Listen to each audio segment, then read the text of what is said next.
second place in the table. Now, it's always been one of the biggest rivalries in world sport, Pakistan versus India. Well, today they faced each other in cricket's Champions Trophy.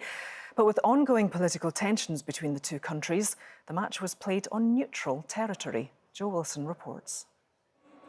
These are Pakistan's cricketers. This is a tournament Pakistan is hosting, except this match was played in a different country. Yep, that's Dubai, and here's why. India won't travel to Pakistan. India's influence is considerable, so India play here. Both teams had fervent support in the stadium. Imam ul-Haq run out like that. Oh, trouble! Directed! Anyone could understand this reaction. Pakistan's captain Mohammad Rizwan tried to accelerate, some success, but wickets kept falling. 241 all out when India finished bowling. Pakistan's turn. Wherever he bowls, you'll know Shaheen Shah Afridi, but just as distinctively, Virat Kohli leading India home again. This match became Kohli. With overs to spare, this shot won it and took Kohli to 100. Indian perfection in Pakistan's tournament, 1,000 miles from home. Joe Wilson, BBC News. The ski racer Michaela Schifrin has won an historic 100th Alpine Skiing World Cup with victory in the slalom. The American finished 0.61 seconds ahead of her nearest competitor in Italy. The 100th win means the 29-year-old is the first skier, male or female, to reach triple digits in World Cup race victories. Congratulations to her. And there are more details on all of those stories on the BBC Sport website, but that's it from us for now. Sophie. Thank you very much. Let's have a look at the weather now. Lots to tell you about. Chris Fox is here. Hi Sophie, and real turn of fortunes compared with yesterday when most of us had dry weather and sunshine through the afternoon. Today it's been wet and windy with the strong winds pushing these large waves into the coastline of Port Erin in Argyll and Bute.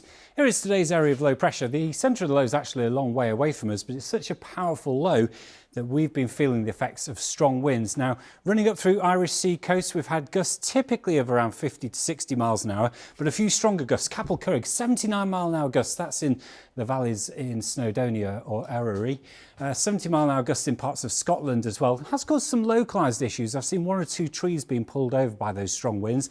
And the other part of today's weather story is the rain. We've had over 100 millimetres in the hills of Cumbria, and a Met Office amber weather warning remains in force until 6 o'clock Monday morning for heavy rain that's likely to lead to some localised flooding across the hills and valleys of South Wales. So rain at the moment. As we go through the night, the rain will continue to push its way eastwards, turning heavier across East Anglia and South East England. It will continue to blow a gale out west with those winds very slow to calm down overnight. Temperatures 7 to 10 degrees, so it's a mild and a frost-free night. Not surprising, really, given the strength of those southwesterly winds. Now, on into the forecast tomorrow morning, we pick up on our band of rain, still affecting East Anglia and South East England. That clears out of the way. Then it's a showery kind of day. Loads of showers for Scotland and Northern Ireland. There'll be a trough that pushes showers from west to east across England and Wales. So all in all, it's one of those days where you will probably come across a shower at some point in the day. Mild, temperatures 10 to 13 degrees Celsius. Now, heading into Tuesday, again, it's a showery kind of weather picture, but this time the majority of the showers are going to be across western areas, and for eastern Scotland, central and eastern areas of England, East Wales, you've got a better chance of staying dry with plenty of sunshine coming through.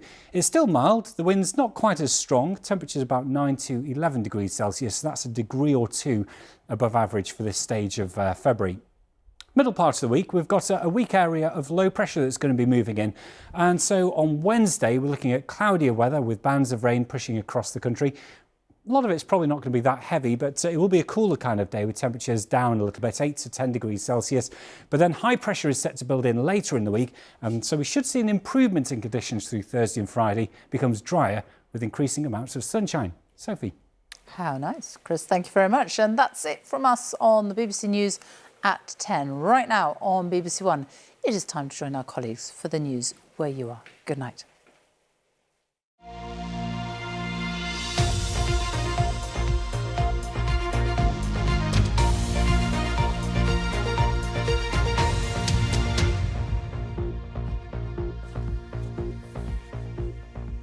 Good evening and welcome to Look North. A memorial service has been held to commemorate the 81st anniversary of a World War II bomber crash in Sheffield. The crew of Mi Amigo sacrificed themselves by crashing into trees to save nearby houses and children. Olivia Richwald has more.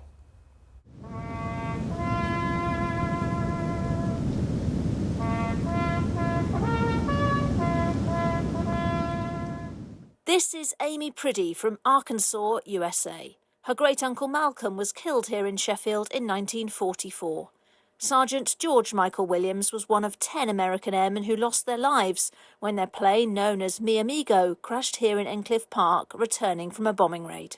I was just raised knowing Malcolm, and so I feel like I've always known him. He was a musician, and he was in a band, and his nickname was Pert. I'm happy because I'm here for family that couldn't be. The pilot of the plane received a posthumous Distinguished Flying Medal for sacrificing himself and the crew by crashing into a copse rather than allowing the plane to hit children who were playing in the park or nearby houses. This RAF veteran was aged 4 and remembers the crash. I went to the back of the house because my 2 brothers and sisters and mum were all talking about a crash in Endcliffe Park, and I saw a huge plume of black smoke stretching across the sky. Today, British and American military gathered to pay their respects and commemorate a transatlantic friendship that has survived for more than 8 decades. It's exceptionally important to be here, paying tribute to the men that lost their lives, again, sacrificing themselves, their futures, so that the children that were playing here in that day could live and carry on with theirs. My great-grandma Williams, his mother, she never came here, we never had the opportunity to, so it's kind of like... We're fortunate that we were able to I'm walking for her. Yeah. A new bench at the memorial was also unveiled, ensuring the sacrifice made by the crew of the Mi Amigo is never forgotten. Olivia Richwald, BBC Look North, Sheffield. A cannabis farm worth around £400,000 has been found in Bedale. North Yorkshire Police made the discovery on Friday after an electrical supplier raised concerns over irregular power usage at the premises. 2 men in their 30s have been charged with cannabis production and will appear in court at a later date. A woman from Bradford is part of the world's first trial to see if a drug that's already been approved can be used to treat an incurable brain disease. The condition was named neuroferritinopathy by scientists after they discovered it in 2001. Samantha Dennison is taking part in trials to see if the drug deferoprone can remove the iron buildup in the brain, which can affect patients' ability to walk or move. Any change to these levels would have huge significance to Samantha and the scientists conducting the trials. This trial is really important for me because it would hopefully benefit future generations, because if they can have the disease stopped in its tracks, that would be absolutely amazing. I've been following patients and families for years, and in some instances decades, and to see that the science that we did all those years ago has ultimately led to a treatment for what was thought to be incurable would be enormously rewarding personally. Now on to the weather prospects. Let's see how it's looking. Here's Emmanuel with the forecast.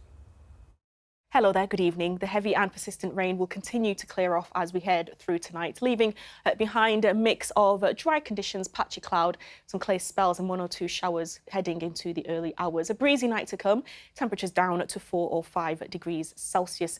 I think initially first thing tomorrow we will see some further showers out there, but a lot of it will clear as we head into the afternoon, leaving us with dry conditions, some sunny spells, but it will be quite breezy once again, but temperatures still in double figures with highs of 13 degrees Celsius. And that's it from us. Thanks for your company. Do sleep well, and we'll see you again very soon from all the Lake team here. Good night.